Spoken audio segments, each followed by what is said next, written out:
ಎಲ್ಲರಿಗೂ ನಮಸ್ಕಾರಗಳು. ಮಗ IPL ಶೆಡ್ಯೂಲ್ ಬಿಟ್ಟಾಯಿತು. ನಮ್ಮ RCBದು ಬಂದ್ಬಿಟ್ಟು 14 ಮ್ಯಾಚಸ್ ಆದ್ರೆ ನಡೀತಾ ಇವೆ ಅಂತ ಹೇಳ್ಬೋದು. ಹೋಮ್ ಗ್ರೌಂಡ್ ಅಲ್ಲಿ ಬಂದ್ಬಿಟ್ಟು 7 ಮ್ಯಾಚಸ್ ಆಡಿದ್ರೆ ಅವೇ ಗ್ರೌಂಡ್ ಅಲ್ಲಿ 7 ಮ್ಯಾಚಸ್ ಆದ್ರೆ ಆಡುತ್ತೆ. ಟೋಟಲ್ ಆಗಿ ಬಂದ್ಬಿಟ್ಟು 14 ಪಂದ್ಯಗಳನ್ನ ಆಡುತ್ತೆ ಅಂತ ಹೇಳ್ಬೋದು ಈ ಸೀಸನ್ ಅಲ್ಲಿ ನಮ್ಮ RCB ತಂಡ. ಹಾಗಾದ್ರೆ ಯಾವ ದಿನಾಂಕದಂದು ಯಾವ ಪಂದ್ಯವನ್ನು ಆಡುತ್ತೆ, ಯಾರ ಜೊತೆಗೆ ಆಡುತ್ತೆ ಮತ್ತು ಎಷ್ಟು ಗಂಟೆಗೆ ಆಡುತ್ತೆ ಅಂತ ತಿಳ್ಕೊಂಬರೋಣ ಬನ್ನಿ. ಹಾಗೆ ಈ ಮ್ಯಾಚ್ ಅಲ್ಲಿ ನಮ್ಮ RCB ತಂಡಕ್ಕೆ ಅವ್ರೇನಾದ್ರೂ ಟಫ್ ಕೊಡ್ಬೋದಾ, ಇಲ್ಲ ಸಿಂಪಲ್ ಆಗಿ ನಾವೇ ಗೆಲ್ತೀವ ಅಂತ ಅದನ್ನು ಕೂಡ ಥಿಂಕ್ ಮಾಡೋಣ, ವಿಚಾರ ಮಾಡೋಣ ಅಂತ ಹೇಳ್ಬೋದು. ಇನ್ನು ಯಾರ್ಯಾರು RCB ಅಭಿಮಾನಿಗಳಿದ್ದಾರಾ, ಚಾನಲ್ಗೆ ಸಬ್ಸ್ಕ್ರೈಬ್ ಮಾಡ್ಕೊಂಡಿಲ್ಲ ಅಂತಂದ್ರೆ ಸಬ್ಸ್ಕ್ರೈಬ್ ಮಾಡ್ಕೊಂಡು ಬೆಲ್ ಐಕನ್ ಅನ್ನ ಆಲ್ ಇಟ್ಕೊಳ್ಳಿ. ಎಸ್ಪೆಷಲಿ ನಮ್ಮ RCB ಅಭಿಮಾನಿಗಳೆಲ್ಲ ವಿಡಿಯೋಗೊಂದು ಲೈಕ್ ಕೊಡೋದು ಕೂಡ ಮರಿಬೇಡಿ. ಯಾಕಂತಂದ್ರೆ ಈ ವಿಡಿಯೋನ ಕ್ಲಿಕ್ ಮಾಡಿದಂತೂ ಪಕ್ಕ 100% RCB ಅಭಿಮಾನಿಗಳಂತ ನನಗೆಲ್ಲ ಗೊತ್ತಾಗಿದೆ. ನೀವೇನಾದರೂ ಬೇರೆ ಟೀಮ್ಗೆ ಸಪೋರ್ಟ್ ಮಾಡೋರಿದ್ರು ಅಂತಂದ್ರೆ ಈ ವಿಡಿಯೋನ ನೋಡಿ ಹುರ್ಕೊಂಡ್ಬಿಟ್ಟು ಕಮೆಂಟ್ ಹಾಕಿದ್ರೆ ನನಗೆ ಬಿಟ್ಟದ್ದಲ್ಲ ಅಂತಾನೆ ಹೇಳ್ಬೋದು. RCB ತಂಡದ್ದು ಬಂದ್ಬಿಟ್ಟು ಈ ಬಾರಿ 14 ಮ್ಯಾಚಸ್ ಆದ್ರೆ ನಡೀತಾ ಇದೆ. 14ರಲ್ಲಿ 7 ನಮ್ಮ ಗ್ರೌಂಡ್ ನಲ್ಲಿ ಆಡಿದ್ರೆ 7 ಮ್ಯಾಚಸ್ ಬಂದ್ಬಿಟ್ಟು ಅವರ ಗ್ರೌಂಡ್ಗೆ ಹೋಗಿ ಆಡ್ತೀವಿ ಅಂತಾನೆ ಹೇಳ್ಬೋದು. ಇಲ್ಲಿ ಒಂದೇನಪ್ಪ ಅಂತಂದ್ರೆ ನಮ್ಮ RCB ತಂಡ ಬಂದ್ಬಿಟ್ಟು ಈ ಬಾರಿ ಸಿಕ್ಕಾಪಟ್ಟೆ ಸ್ಟ್ರಾಂಗ್ ಆಗಿದೆ. ಆ ಕಾರಣದಿಂದಾಗಿ ಹೋದ ವರ್ಷಕ್ಕೆ ಮತ್ತು ಈ ವರ್ಷಕ್ಕೆ ಟೀಮ್ನ ಕಂಪೇರ್ ಮಾಡಿದ್ರೆ ತುಂಬಾನೇ ಡಿಫ್ರೆನ್ಸ್ ಆಗಿದೆ ಅಂತ ಹೇಳ್ಬೋದು. ಆ ಕಾರಣದಿಂದಾಗಿ ಈ ವಿಡಿಯೋನ ಬಂದ್ಬಿಟ್ಟು RCB ಅಭಿಮಾನಿಗಳಷ್ಟೇ ನೋಡಿ. ಯಾಕಂತಂದ್ರೆ ನಮ್ಮ RCB ಬಗ್ಗೆ ನಾನು ಮಾತಾಡ್ತಿದ್ದೀನಿ ಮತ್ತು ನಮ್ಮ RCB ಬಗ್ಗೆ ಶೆಡ್ಯೂಲ್ ಅಷ್ಟೇ ನಾನು ಮಾತಾಡ್ತಾ ಇರೋದು ಅಂತ ಹೇಳ್ಬೋದು. ಇನ್ನು ನಮ್ಮ RCB ತಂಡದ ಮೊದಲನೇ ಪಂದ್ಯ ಬಂದ್ಬಿಟ್ಟು ಮಾರ್ಚ್ 22ಕ್ಕೆ ಮೊದಲನೇ ಪಂದ್ಯ ಆದ್ರೆ ನಡೀತಾ ಇದೆ ಅಂತ ಹೇಳ್ಬೋದು. ಅದು ಕೋಲ್ಕತ್ತಾದ ಈಡನ್ ಗಾರ್ಡನ್ ನಲ್ಲಿ ಬಂದ್ಬಿಟ್ಟು ನಮ್ಮ RCB ಮತ್ತು ಕೋಲ್ಕತ್ತಾ ನೈಟ್ ರೈಡರ್ಸ್ ಮೊದಲನೇ ಪಂದ್ಯ ಓಪನಿಂಗ್ ಮ್ಯಾಚ್ ಆದ್ರೆ ನಡೀತಾ ಇದೆ ಅಂತ ಹೇಳ್ಬೋದು. ಈ ಪಂದ್ಯ ಬಂದ್ಬಿಟ್ಟು ಸಾಯಂಕಾಲ 7:30ಕ್ಕೆ ಆದ್ರೆ ಸ್ಟಾರ್ಟ್ ಆಗುತ್ತೆ ಅಂತ ಹೇಳ್ಬೋದು. ಈ ಮ್ಯಾಚ್ ನೋಡೋದಾಯ್ತು ಅಂತಂದ್ರೆ ಆಲ್ಮೋಸ್ಟ್ ಆಲ್ ಆಗಿ ನಮ್ಮ RCB ತಂಡನೇ 100% ಗೆಲ್ಲುತ್ತೆ ಅಂತ ಹೇಳ್ಬೋದು. ಯಾಕಂತಂದ್ರೆ ಆ ತರ ನಮ್ಮ RCB ತಂಡ ಈ ವರ್ಷ ಪ್ಲೇಯಿಂಗ್ 11 ಇದೆ ಮತ್ತು ಎಸ್ಪೆಷಲಿ ನಮ್ಮ RCB ಅಭಿಮಾನಿಗಳಲ್ಲಿ ಇದ್ದಾರೆ ಅಂತಂದ್ರೆ ಆ ಕ್ರೇಜ್ ಬೇರೆ ಅಂತ ಹೇಳ್ಬೋದು.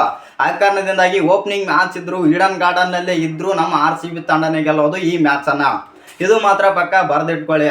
ಇದು ಪ್ರೆಡಿಕ್ಷನ್ ಅಲ್ಲ, ನಮ್ಮ ಗೆಸ್ ಅಂತಾನೆ ಹೇಳ್ಬೋದು. ಇನ್ನು ನಮ್ಮ RCB ತಂಡದ ಎರಡನೇ ಪಂದ್ಯ ಬಂದ್ಬಿಟ್ಟು ಮಾರ್ಚ್ 28ನೇ ತಾರೀಕು ಆದ್ರೆ ನಡೀತಾ ಇದೆ.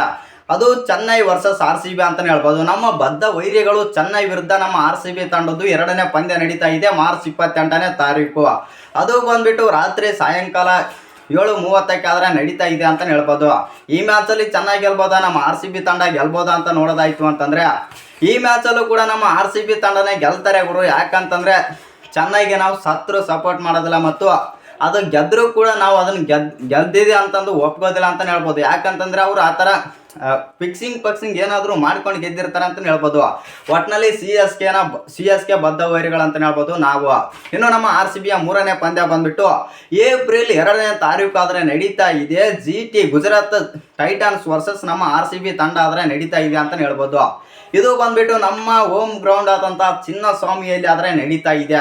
ಈ ಮ್ಯಾಚ್ಗಂತೂ ಸಿಕ್ಕಾಪಟ್ಟೆ ಐಪ್ ಇರುತ್ತೆ ಅಂತ ಹೇಳ್ಬೋದು.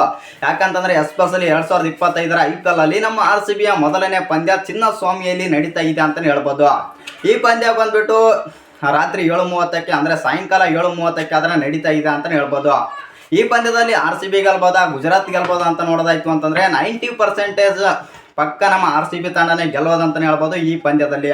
ಇನ್ನು ನಮ್ಮ RCBಯ 4ನೇ ಪಂದ್ಯ ಬಂದ್ಬಿಟ್ಟು ಅದು ಏಪ್ರಿಲ್ 7ನೇ ತಾರೀಕು ಆದ್ರೆ ನಡೀತಾ ಇದೆ ಅಂತ ಹೇಳ್ಬೋದು.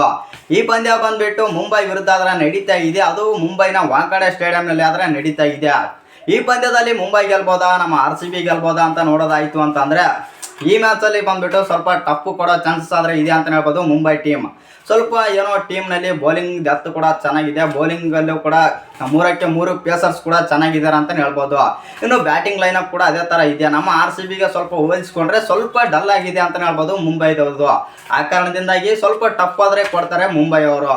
ಇನ್ನು 5ನೇ ಪಂದ್ಯ ಬಂದ್ಬಿಟ್ಟು ಏಪ್ರಿಲ್ 10ನೇ ತಾರೀಕು ಇದೆ. ಅದು ಡೆಲ್ಲಿ ವಿರುದ್ಧ ಇದೆ. ಅದು ಎಸ್ಪೆಷಲಿ ನಮ್ಮ ಬೆಂಗಳೂರಿನಲ್ಲಿ ಆದರೆ ನಡೀತಾ ಇದೆ ಅಂತ ಹೇಳ್ಬೋದು. ಅದು 2ನೇ ಪಂದ್ಯ ನಮ್ಮ ಬೆಂಗಳೂರಿನ ಚಿನ್ನಸ್ವಾಮಿ ಸ್ಟೇಡಿಯಂನಲ್ಲಿ.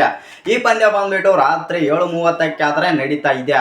ಈ ಪಂದ್ಯದಲ್ಲಿ ಡೆಲ್ಲಿ ಗೆಲ್ಬೋದಾ, ನಮ್ಮ RCB ಗೆಲ್ಬೋದಾ ಅಂತ ನೋಡೋದಾಯ್ತು ಅಂತಂದ್ರೆ 100% ಅಂತೂ ಹೇಳೋಕ್ಕಾಗಲ್ಲ. ಯಾಕಂತಂದ್ರೆ ಡೆಲ್ಲಿ ಹೋದ ಸೀಸನ್ಗೂ ಮತ್ತು ಈ ಸೀಸನ್ಗೂ ಸಿಕ್ಕಾಪಟ್ಟೆ ಡಿಫ್ರೆನ್ಸ್ ಕೂಡ ಆಗಿದೆ ಮತ್ತು ಕಂಪೇರ್ ಮಾಡೋಕ್ಕಾಗಲ್ಲ ಅಂತ ಹೇಳ್ಬೋದು ಹೋದ ಸೀಸನ್ಗೆ ಈ ಸೀಸನ್ಗೆ ಸ್ಕ್ವಾಡ್ನ. ಆ ಕಾರಣದಿಂದಾಗಿ ಸ್ವಲ್ಪ ಟಫ್ ಕೊಡೋ ಚಾನ್ಸಸ್ ಆದರೆ ಇದೆ ಈ ಪಂದ್ಯದಲ್ಲಿ ನಮ್ಮ RCBಗೆ. ಇನ್ನು 6ನೇ ಪಂದ್ಯ ಬಂದ್ಬಿಟ್ಟು ನಮ್ಮ RCBದು ಯಾವಾಗ ಇದೆಯಪ್ಪ ಅಂತಂದ್ರೆ ಅದು 13ನೇ ತಾರೀಕು ಇದೆ ಅಂತ ಹೇಳ್ಬೋದು ಏಪ್ರಿಲ್. ಅದು ಯಾರ ವಿರುದ್ಧ ಅಂತಂದ್ರೆ ರಾಜಸ್ಥಾನ್ ರಾಯಲ್ಸ್ ವಿರುದ್ಧ ನಮ್ಮ RCB ತಂಡ ಹೋಗಿ ಜೈಪುರ್ನಲ್ಲಿ ಆದರೆ ಆಡುತ್ತೆ. ಇದು ಬಂದ್ಬಿಟ್ಟು ಈ ಮ್ಯಾಚು ಮಧ್ಯಾಹ್ನದ ಮ್ಯಾಚ್ ಅಂತಲೇ ಹೇಳ್ಬೋದು. ಆ ಕಾರಣದಿಂದಾಗಿ ಈ ಮಧ್ಯಾಹ್ನದ ಮ್ಯಾಚಲ್ಲಿ ಯಾರು ಗೆಲ್ಬೋದಪ್ಪ ಅಂತಂದರೆ ರಾಜಸ್ಥಾನ್ ಮೇಲೆ ಸಿಕ್ಕಾಪಟ್ಟೆ ರೆಕಾರ್ಡ್ಸ್ ಕೂಡ ಇವೆ ಮತ್ತು ಹೋದ ವರ್ಷ ಎಂಥ ಕ್ವಾಲಿಟಿ ಟೀಮ್ ಇದ್ರೂ ಕೂಡ ಗೆಲ್ಲಕ್ಕಾಗಿಲ್ಲ. ಆ ಕಾರಣದಿಂದಾಗಿ ಈ ವರ್ಷನೂ ಕೂಡ ಪಕ್ಕ ಸೋಲ್ತಾರೆ ಅಂತಲೇ ಹೇಳ್ಬೋದು ನಮ್ಮ RCB ವಿರುದ್ಧ ಇವರು ರಾಜಸ್ಥಾನದವರು. ಇನ್ನು ನಮ್ಮ RCB ತಂಡದ 7ನೇ ಪಂದ್ಯ ಬಂದ್ಬಿಟ್ಟು ಏಪ್ರಿಲ್ 18ನೇ ತಾರೀಕಾದರೆ ನಡೀತಾ ಇದೆ. ಏಪ್ರಿಲ್ 18ನೇ ತಾರೀಕು ಯಾರ ವಿರುದ್ಧ ಆಡ್ತಿದಾರಪ್ಪ ಅಂತಂದರೆ ಪಂಜಾಬ್ ಕಿಂಗ್ಸ್ ವಿರುದ್ಧ ಆಡ್ತಿದೆ ನಮ್ಮ RCB ತಂಡ. ಇದು ಎಸ್ಪೆಷಲಿ ನಮ್ಮ ಬೆಂಗಳೂರಿನಲ್ಲಿ ನಡೀತಾ ಇದೆ ಅಂತಲೇ ಹೇಳ್ಬೋದು. ಈ ಪಂದ್ಯದಲ್ಲಿ ನೋಡೋದಾಯ್ತು ಅಂತಂದರೆ ಪಂಜಾಬ್ ಗೆಲ್ಬೋದಾ ಇಲ್ಲ ನಮ್ಮ ಬೆಂಗಳೂರು ಗೆಲ್ಬೋದಾ ಅಂತ ನೋಡೋದಾಯ್ತು ಅಂತಂದರೆ ಈ ಪಂದ್ಯದಲ್ಲಿ ಏನೋ ಸ್ವಲ್ಪ ಟಫ್ ಕೊಡೋ ಚಾನ್ಸಸ್ ಆದರೆ ಇದೆ ಪಂಜಾಬ್ ಅವರು ನಮ್ಮ RCB ತಂಡಕ್ಕೆ. ಇನ್ನು ನೆಕ್ಸ್ಟ್ ನಮ್ಮ RCBಯ ಮುಂದಿನ ಪಂದ್ಯ ಬಂದ್ಬಿಟ್ಟು ಏಪ್ರಿಲ್ 20ನೇ ತಾರೀಕಾದರೆ ನಡೀತಾ ಇದೆ. ಅದು ಯಾರು ವಿರುದ್ಧಪ್ಪ ಅಂತಂದರೆ ಪಂಜಾಬ್ ಕಿಂಗ್ಸ್ ವಿರುದ್ಧನೇ ಆಡುತ್ತೆ ಅಂತಲೇ ಹೇಳ್ಬೋದು.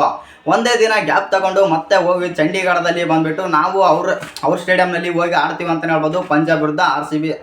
ಆ ಕಾರಣದಿಂದಾಗಿ ಈ ಮ್ಯಾಚ್ ಬಂದುಬಿಟ್ಟು ಮಧ್ಯಾಹ್ನ ಇರೋ ಕಾರಣದಿಂದಾಗಿ ಯಾರಪ್ಪ ಗೆಲ್ಬೋದು ಅಂತ ನೋಡೋದಾಯ್ತು ಅಂತಂದರೆ ಈ ಮ್ಯಾಚ್ ಕೂಡ ಯಾಕಂತಂದರೆ ಸ್ವಲ್ಪ ಟಫ್ ಕೊಡೋ ಚಾನ್ಸಸ್ ಆದರೆ ಇದೆ. ಪಂಜಾಬ್ ಸ್ವಲ್ಪ ಸ್ಟ್ರಾಂಗ್ ಆಗಿ ಕಾಣ್ತಾ ಇದೆ ಮತ್ತು ನಮ್ಮ RCB ಅಷ್ಟು ಸ್ಟ್ರಾಂಗ್ ಇಲ್ಲ. ಯಾಕಂತಂದರೆ ನಮ್ಮ RCB ತಂಡ ಬೌಲಿಂಗ್ ಏನು ಬ್ಯಾಟಿಂಗ್ ಏನು ನಜ್ಜಿ ಮಿಡಲ್ ಆರ್ಡರ್ ಏನು ಆ ಥರ ಬೆಂಕಿ ಟೀಮ್ ಇದೆ ನಮ್ಮ RCBಗೆ ಪಂಜಾಬ್ಗೆ ಹೋಲಿಸ್ಕೊಂಡ್ರೆ ಸ್ವಲ್ಪ ಏನೋ ಟಫ್ ಕೊಡ್ಬೋದು ಪಂಜಾಬ್ ಅವರು. ಆನಂತರ ನೆಕ್ಸ್ಟ್ ಮುಂದಿನ ಪಂದ್ಯ ಬಂದ್ಬಿಟ್ಟು ಏಪ್ರಿಲ್ 20ನೇ ತಾರೀಕಾದರೆ ನಡೀತಾ ಇದೆ. ಅದು ರಾಜಸ್ಥಾನ್ ರಾಯಲ್ಸ್ ವರ್ಸಸ್ ನಮ್ಮ RCB ತಂಡ ಅಂತಲೇ ಹೇಳ್ಬೋದು. ಈ ಮ್ಯಾಚಲ್ಲಿ ಯಾರು ಗೆಲ್ಬೋದಪ್ಪ ಅಂತಂದರೆ ಇದು ನಮ್ಮ ಚಿನ್ನಸ್ವಾಮಿಯಲ್ಲೇ ಇರೋದು ಮತ್ತು ಆ ಕಾರಣದಿಂದಾಗಿ ಪಕ್ಕ ಚಿನ್ನಸ್ವಾಮಿಯಲ್ಲಿ ಇದ್ದ ಎಲ್ಲ ಮ್ಯಾಚಸ್ ಕೂಡ ನಮ್ಮ RCB ತಂಡ ಹೊಡೆದು ಬಿಸಾಕುತ್ತೆ ಅಂತಲೇ ಹೇಳ್ಬೋದು. ಈ ಬಾರಿಯ 7ಕ್ಕೆ 7 ಮ್ಯಾಚಸ್ ಬಂದುಬಿಟ್ಟು ನಮ್ಮ RCB ತಂಡ ಪಕ್ಕ ಗೆಲ್ಲುತ್ತೆ ಚಿನ್ನಸ್ವಾಮಿಯಲ್ಲಿ. ಇನ್ನು ಈ ಮ್ಯಾಚಲ್ಲೂ ಕೂಡ ನಮ್ಮ RCB ತಂಡನೇ ಗೆಲ್ಲುತ್ತೆ ಅಂತ ಹೇಳ್ಬೋದು. ಇದು ಬಂದ್ಬಿಟ್ಟು ರಾತ್ರಿ 7:00 ನಡೀತಾ ಇದೆ.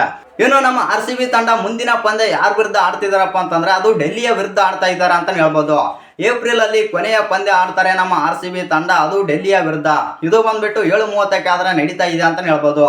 ಡೆಲ್ಲಿಯಲ್ಲಿ ಆದ್ರೆ ಈ ಮ್ಯಾಚ್ ಆದ್ರೆ ನಡೀತಾ ಇದೆ ಮತ್ತು ಆ ಕಾರಣದಿಂದಾಗಿ ಯಾರಿಗಪ್ಪ ಅಡ್ವಾಂಟೇಜ್ ಅಂತಂದ್ರೆ ಸ್ವಲ್ಪ ಡೆಲ್ಲಿ ಅವರಿಗೆ ಅಡ್ವಾಂಟೇಜ್ ಇರುತ್ತೆ ಅಂತ ಹೇಳ್ಬೋದು. ಆದರೂ ಕೂಡ ನಮ್ಮ RCB ತಂಡಕ್ಕೆ ಟಫ್ ಕೊಡೋ ಚಾನ್ಸಸ್ ಆದ್ರೆ ಇದೆ ಈ ಪಂದ್ಯದಲ್ಲಿ. ಇನ್ನು ನಮ್ಮ RCBಯ ಮುಂದಿನ ಮೇನಲ್ಲಿ ಬಂದ್ಬಿಟ್ಟು ಮುಂದಿನ ತಿಂಗಳು ಅಂದ್ರೆ ಏಪ್ರಿಲ್ ಮುಗಿದು ಮೇ ಬಿದ್ದಿರ್ತಾರಲ್ವಾ, ಆವಾಗ ಬಂದ್ಬಿಟ್ಟು 4 ಪಂದ್ಯಗಳನ್ನಾದ್ರೆ ಆಡುತ್ತೆ. ಆವಾಗ 4 ಮ್ಯಾಚಲ್ಲಿ ಬಂದ್ಬಿಟ್ಟು ಮೊದಲನೇ ಪಂದ್ಯ ಮೇ 3ನೇ ತಾರೀಕು ನಮ್ಮ ಬದ್ಧ ವೈರಿಗಳಾದ ಚೆನ್ನೈ ಸೂಪರ್ ಕಿಂಗ್ಸ್ ವಿರುದ್ಧ ಆಡುತ್ತಾರೆ ಅಂತ ಹೇಳ್ಬೋದು.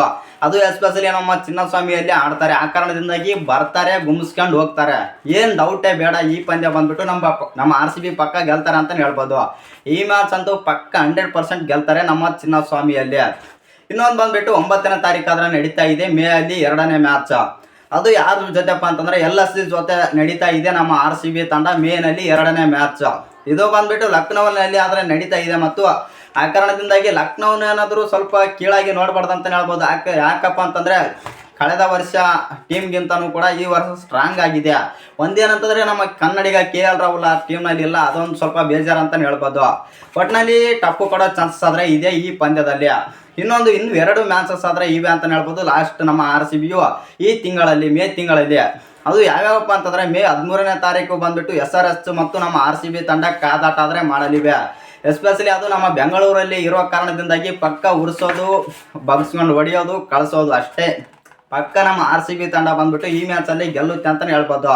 ಇನ್ನು ಲಾಸ್ಟ್ ಕೊನೆಯ ಪಂದ್ಯ ಬಂದ್ಬಿಟ್ಟು ಮೇ ತಿಂಗಳು ಮತ್ತು IPL ಅಲ್ಲೇ ಕೊನೆಯ ಪಂದ್ಯ. ಅದು ಯಾರ ಜೊತೆ ಆಡ್ತಿದ್ಯಪ್ಪ ಅಂತಂದರೆ Kolkata night Riders. Opening match ಕೂಡ ಇವ್ರ ಜೊತೆ ಆಡ್ತೀವಿ, ಎಂಡಿಂಗ್ ಮ್ಯಾಚ್ ಕೂಡ ಇವ್ರ ಜೊತೆ ಆಡ್ತೀವಿ. ಒಂಥರ ಥ್ರಿಲ್ಲಿಂಗ್ ಮ್ಯಾಚ್ ಇರುತ್ತೆ ಅಂತಲೇ ಹೇಳ್ಬೋದು. ಆದರೂ ಕೂಡ ನಮ್ಮ RCB ತಂಡ ಇವ್ರಿಗೆ ನಾಯಿ ಹೊಡಿತಾರೆ ಈ ಸೀಸನಲ್ಲಿ. ಒಟ್ಟಲ್ಲಿ ನಮ್ಮ RCB ತಂಡ ಬಂದ್ಬಿಟ್ಟು ಈ ಬಾರಿಯ ಸೀಸನಲ್ಲಿ 9ಕ್ಕೆ 9 ಕನ್ವಿನ್ಸಿಂಗ್ ಆಗಿ ಗೆಲ್ಲೋ ಚಾನ್ಸಸ್ ಆದರೆ ಇದೆ.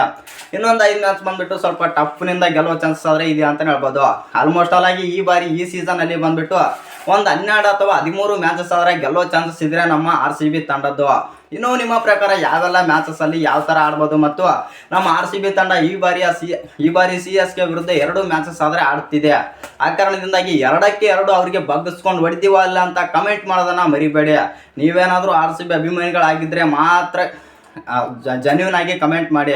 ಇಲ್ಲಪ್ಪ ನಾನು CSK ಅಭಿಮಾನಿ ಅಂತಂದರೆ ನಿಮ್ಮ ಇಷ್ಟ ಯಾವ ಥರ ಆದರೂ ಕಮೆಂಟ್ ಹಾಕ್ಕೊಳ್ಳಿ.